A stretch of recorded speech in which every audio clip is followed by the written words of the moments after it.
Got a video for you about motion. Motion is one of the applications of differentiation that's quite commonplace, and to help me explain the ideas behind using calculus to explore motion, I'm going to use two people. I've got Usain Bolt and R2D2 out of Star Wars. So with Usain Bolt, this is a distance time graph of Usain Bolt's record-breaking run over the 100 meters. He actually finishes the race. He gets to the 100-meter mark after 9.69 seconds. That's this here. That's the 9.69 seconds. Now, if we were interested to see what his speed was during this time, we could kind of like pick a couple of points, on the graph, and then do a gradient, rise over run, to see what his average speed was between two particular moments in time. But if you wanted to know what his instantaneous rate of speed was, what his speed was at a single moment in time, that's where you'd have to use calculus. So you'd want to map this graph with a function and then differentiate the function and find out his speed at a given time by substituting into that derivative function. So we'll have a look at how we might do that in a second, but just a point of order, and this is a distance versus time graph. But given that Usain Bolt started at the start line, and this is really measuring his distance away from the start line towards the finish line, we could call this, rather than distance, we could think about this as something else, as displacement. And those of you that do physics are probably familiar with the idea of displacement. Displacement is a vector measurement rather than a scalar measurement. Vector measurements have direction as well as size, whereas scalar measurements just have size. So displacement is like the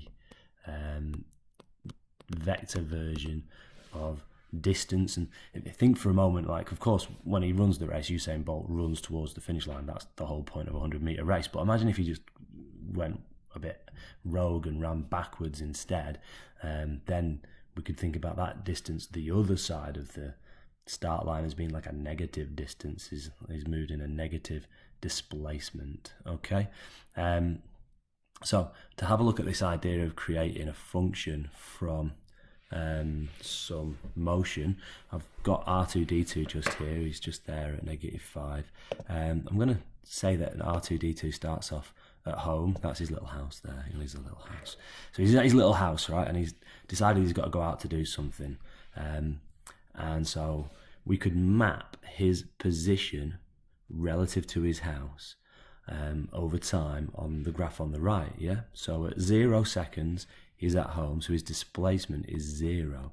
Now, if he comes out of his house to the right, then let's say he moves like 3 meters to the right, then he's got a positive displacement. That's the convention, by the way. If you're to the right of the origin, you get a positive displacement. If you're to the left of the origin, you get a negative displacement.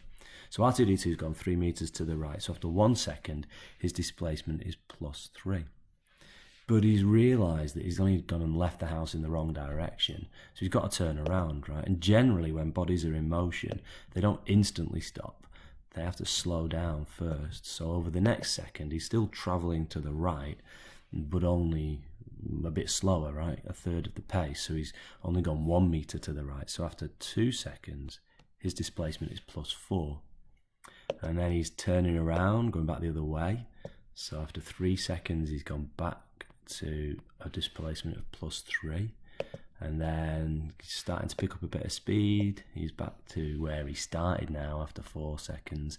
And let's finish this off with one more movement. He's picked up even more speed, and now he's 5 meters away from home, but in the opposite direction. So that's giving him a displacement after 5 seconds of -5. 1, 2, 3, 4, 5. Okay, so I've got the points plotted on a graph. I could now create a curve for this, can't I? I can try and join my points up and create a curve. Let's see what that will look like. Now, there's my curve. Apologies for it being a little bit shonky. It's hard to draw on the screen sometimes. And if I look at this curve, perhaps I can put a function to it. Before I do, I might just say something. When we're doing displacement, when we're talking about this kind of motion, our independent variable is time. So that's why the horizontal axis has t on it, and our dependent variable is displacement. Now, it would make sense for displacement to be d, but given that we're always doing this in conjunction with calculus, where we have dy by dx, or in this case it'll be dx by dt, the d's already been taken, so we can't use d. So instead, the convention is to call displacement x. So we've got displacement for time, so x of t is the function that we're creating. Okay, now let's see if we can make this function. We've got what looks like a parabola, and it's upside down. It's a sad looking parabola, so that means it's negative. Okay, and the turning point has been moved. It's been moved 2 units to the right, so I know that that's got to do with x minus 2 inside the bracket there, and it's been moved 4 units up, so that's plus 4. So there's my displacement function, and if I wanted to, I could rewrite that expanded. So let's expand those brackets. That's going to give us negative x squared plus, what have we got? X squared plus 2x, no, plus 4x. And then it'll be plus 4, but there's another 4 on the outside there, so it's going to be plus 8. Okay, so negative x squared plus 4x plus 8, that's my displacement function, or x of t. Now, if I wanted to know how fast R2D2 was moving, I could differentiate that, get the derivative, and the derivative will be the velocity function. Velocity is kind of like speed, where speed is a scalar measurement of displacement changing over time, but velocity is a vector measurement of it. So velocity, like displacement, has a direction as well as a size. So, and luckily we're not using a v for anything else, so we can have v of t for velocity, so that one's easy to remember. So v of t is my velocity function, and that is equal to the derivative of our displacement function, so that's dx by dt. So differentiate that, and if we differentiate this, we get negative 2x plus 4. I think I might just plot that on here to see what it looks like. So negative 2x plus 4, it's going to cross the y-axis at, the x-axis at 4. 1, 2, 3, 4. So it goes there, and then it's going to go, every one you go right, it's going to go down 2. So you're going to get that kind of action. And I'll use a ruler to draw it on. Alright, so just really quickly, this is my displacement, my velocity function there. Okay, so that's how R2D2's velocity is changing over time. It's quite interesting, isn't it? Okay, we could go further, because if you want to know how your velocity is changing over time, that's possible to do. You can do that by finding out what your acceleration is. Okay, so velocity changing over time is an acceleration function, and again, a has not been taken, so that will be a of t, and all we would do for the acceleration function is differentiate the velocity function, so that's dv by dt, which equals, in this case, if I differentiate that, I just get negative 2. So that means I've got a velocity function that is just a horizontal line at negative 2, which conveniently is going to go right through that line of working out I just did. Look at that. Okay. So now we know how motion works and how we can use calculus to find out about velocity and acceleration and the likes. Let's look at some example questions. In example 15, just here, a particle is moving in a straight line so that its position, x meters at time t seconds, is given by the function x of t equals t cubed minus 6t squared, where t is greater than or equal to 0. And we've got a graph here that shows x plotted against t. So for what values of t is the particle's velocity positive? I'm just going to look at the graph. Now, positive velocity will be a place on the graph where the gradient of the function is positive, so where it's sloping up, and you can see that's anywhere past 4 really. So for what values of t, so for a, we're just going to say that when t is greater than 4, Okay. All right, B. For what values of t is the particle's velocity negative? All right, in B. Well, it's positive on this area here, to the right of that green dotted line that I did. So to the left of the green dotted line, it's negative.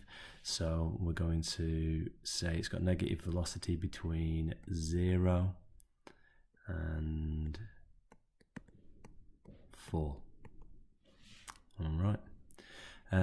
It looks like it might be stationary at 0, judging by that. And actually, when I look at that function there, you can see that a solution to that would be when t is equal to 0. So these greater than signs are what we need.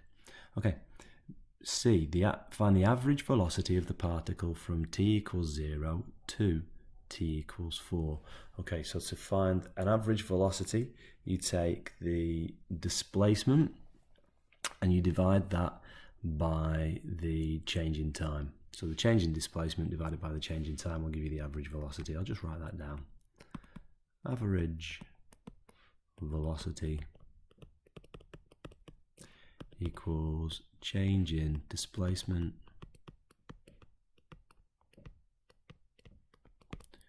over change in time.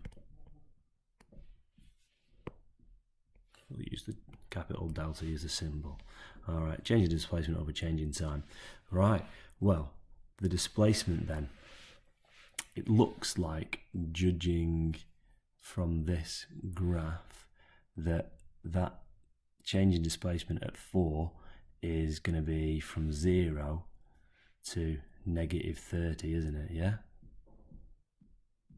It's going to have gone down to negative 30, in which case what we would do negative 30 minus 0. Of course, we can totally check whether that's the case, right? So what I'm going to do, I'm going to grab my class pad and we'll just move my face out of the way. So I've got my class pad just here, and I'm going to go, let me just clear all, and to be on the safe side, I'll also clear all variables. Okay, so if I just type in my function, which is x cubed minus 6x squared, okay, and if I go to math 3 and I've got given, and we want to know what it is when x equals 4, and I have to bring up my keyboard, there's execute just there.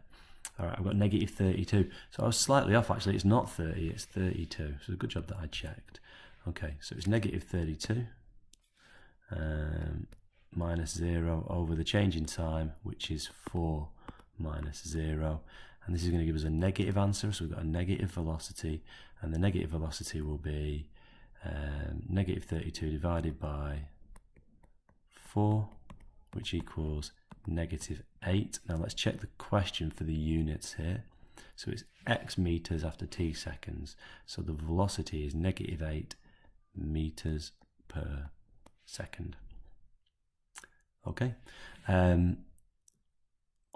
that's the average velocity. Okay, find the velocity of the particle at t equals 2. So now we need an instantaneous rate of change. We need the velocity just at a single point. So it's a little bit more difficult. What we'll need to do that is we're going to need to differentiate, aren't we? Because I can't do an average velocity at a single moment in time, because that would involve dividing by 0. So that's where we use our calculus. So D. And so the first thing we're going to do is we're going to find the velocity function. So v of t, all right, which is going to be equal to the derivative of the displacement function. All right, now my displacement function is t cubed minus 6t squared. So that becomes 3t squared minus 12t. Okay, so I do that, and then again use my class pad. Let's make it easy. All right, so if I just do 3t squared, I'm going to use x's for t's again, so 3x squared minus 12x and a given, and we want to know what the velocity when x is 2. So the question is t equals 2, sorry. So the velocity of 2, let's go back to that class pad. So given x equals 2, and then do that, and I get negative 12. So that's the precise velocity at that moment in time is negative 12, and again that's meters per second. Okay, so that's how you can do a question that's got an accompanying graph. Sometimes the questions won't have a graph that accompanies them, so let's have a look at a question that's like that. Okay, so a particle moves in a straight line so that its position x centimeters relative to O at time t seconds is given by x equals t squared minus 7t plus 6. Okay, find its initial velocity. So initial velocity, the first thing we're going to do here is we are going to differentiate. So the velocity function, again, is going to be equal to the derivative of the displacement function, which is 2t minus 7. Now, the initial velocity means what is the velocity when t equals 0? So if we set t equal to 0, then I've got v of 0, and that will be equal to 2 times 0 minus 7, which equals negative 7. Let's just double check here. Now we're not dealing with our units being meters per second, but in this case this is centimeters per second. Okay, centimeters in second. So I've got negative 7 centimeters per second. That's my initial velocity. Okay, in B, when does its velocity equal 0, and what is its position at this time? So what we're going to do, we've got a velocity function. If we set that equal to 0 and solve, then we'll have the time. Now, I could solve it on the class pad. We all know how to solve things on the class pad. I don't think I need to with this one. This is quite a straightforward thing. This one we just got 2t minus 7 equals 0. So 7 equals 2t. Therefore, t equals 3.5. That's seconds. All right. And the second part here is, what is its position at this time? So I take this 3.5, I'm going to substitute it back into that original equation to get the position, all right? So the original function is the displacement equals, and so it's t squared, so I'm going to do 3.5 squared minus 7 times 3.5 plus 6. You could type that straight into your calculator to work it out, of course, but I'm probably just going to do that same trick that I did before. So let's just get that on the screen so I can copy it into my class pad. So I'm doing, again, I'll use x's for t's, x squared minus 7x plus 6 given x equals 3. Gosh. Need my numbers. I come up with my decimal point. 3.5. We've got a decimal point somewhere. My class pad is too big for the screen.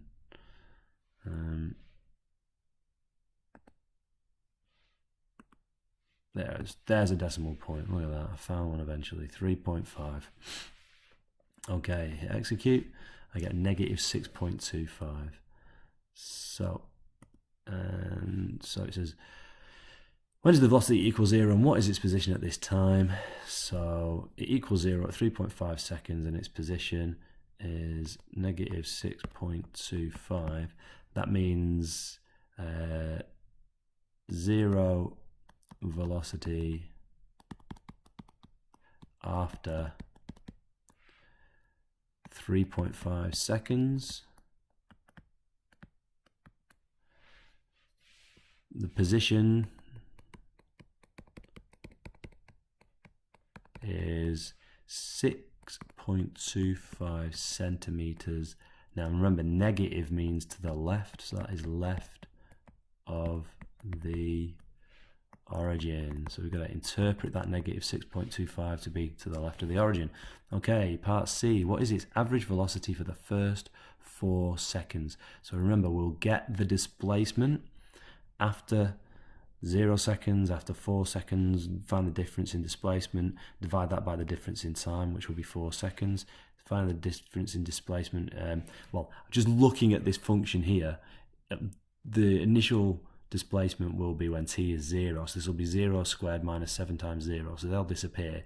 My initial displacement is going to be plus 6, so all I need to know then is what is my displacement after 4 seconds. So I'm just going to get that one back and then just do it for when x equals 4, and that's negative 6. So if this is for part C, I'll do it just here, C.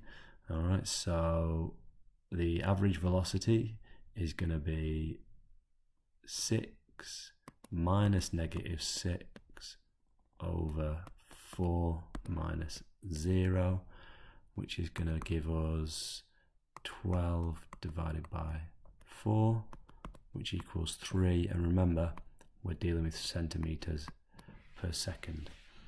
Okay, finally, determine its average speed for the first 4 seconds. So you might be thinking like, hang on, speed, velocity, these are the same thing. Why do I have to determine the average speed differently from the average velocity? But wait, there's an extra thing happening here, because we know from part B that it gets as far to the right. So, you know, at the stationary point, its displacement is 6.25 centimeters to the left of the origin, and at 4 seconds its displacement is only 6 centimeters to the left of the origin. So it's got an extra 0.25 centimeters that it's gone.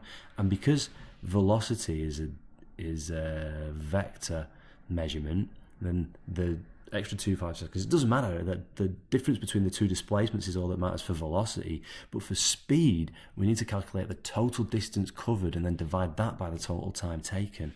Okay, so for speed, we've got that extra 0.25. In fact, if we think about it, the particle, right, it's started at, this is 6 to the right of the origin, this is the origin, this is 6 to the left of the origin. Our particle, our naughty little particle, it's gone like this. It's gone from here, and it's been travelling left like this.